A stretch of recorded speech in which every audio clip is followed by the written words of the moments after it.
A phone company just became one of the most valuable automakers on the planet, and it did it in under 2 years.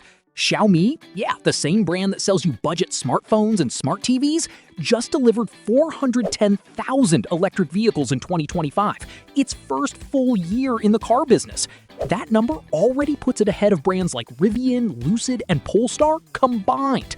And now, its CEO is swinging even harder, targeting 550,000 deliveries in 2026. But here's the part nobody's talking about. Xiaomi's market cap at the end of 2025 was $131 billion. That put it above BYD, Toyota's EV division, and within striking distance of the top 5 global automakers by value. A company that didn't exist in cars 3 years ago. So how did they pull this off? And can a Chinese tech giant actually crack the global stage? Let's go back to March 2024. Xiaomi launches its very first car, the SU7 sedan, and sets a modest goal of 60,000 units for the year. Within 9 months of being on sale, they'd sold 135,000, more than double the target with just one model. The SU7 wasn't just a sales story, though. This thing is a legitimately impressive machine. The base version starts around $31,000 in China, does 0 to 60 in about 5.3 seconds, and gets a real-world range close to 435 miles. The top-spec Max trim does 0 to 60 in 2.78 seconds and pushes out 664 horsepower from a dual-motor setup.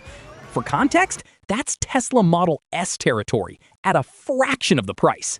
And then there's the Ultra, 1,527 horsepower, 3 motors, 0 to 62 in 1.98 seconds.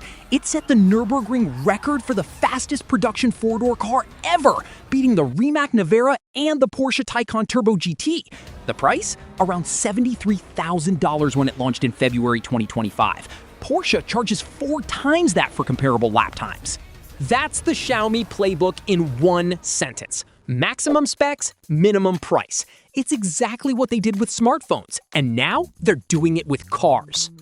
The SU7 runs Xiaomi's HyperOS. It syncs natively with your Xiaomi phone, your smart home, your wearables. The car isn't just transportation, it's a product in a lifestyle platform. That ecosystem lock-in is hard to replicate. Then, in June 2025, they launched the YU7 SUV. 240,000 locked orders in the first 18 hours of opening reservations. Their full-year delivery target had to be revised upward twice. By year-end, they'd blown past 410,000 units across just 2 models. And now, in 2026, they're launching 4 new cars, including extended-range SUVs, with prices ranging from about $29,000 to $80,000. To support all of that, they're building a 3rd factory in Beijing, because the first 2 can't keep up. Now, the big question, the goal. CEO Lei Jun has been public about this for 2 years now. Xiaomi wants to be a top 5 global automaker. He's been quoted saying that in the age of intelligent EVs, maybe only 5 automakers survive long-term, and he wants Xiaomi to be one of them.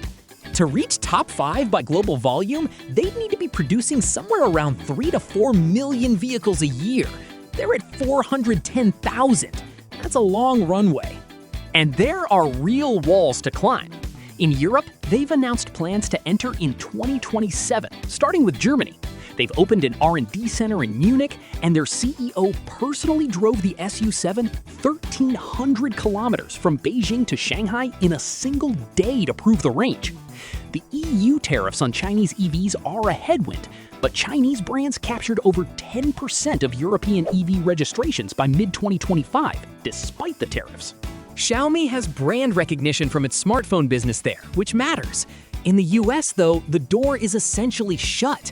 A 100% tariff on Chinese-made cars, and Lei Jun himself has denied any US market plans for now. America, for the foreseeable future, stays off the table. There are also legitimate questions about depth. Analysts have noted that Xiaomi still relies heavily on Lei Jun's personal celebrity for its brand pull in China. The company also lacks the chassis engineering heritage of legacy automakers, and scaling from 500,000 to 3 million is a fundamentally different business with a fundamentally different set of problems. But here's what's undeniable. No car company in modern history has gone from 0 to 400,000 deliveries this fast, turned profitable this quickly, and built a car with a Nürburgring lap record in under 2 years. Tesla took almost a decade to reach this scale.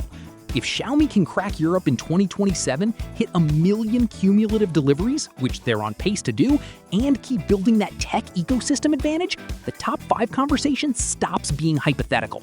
It becomes a timeline. The phone company that wanted to build cars? Turns out it was serious.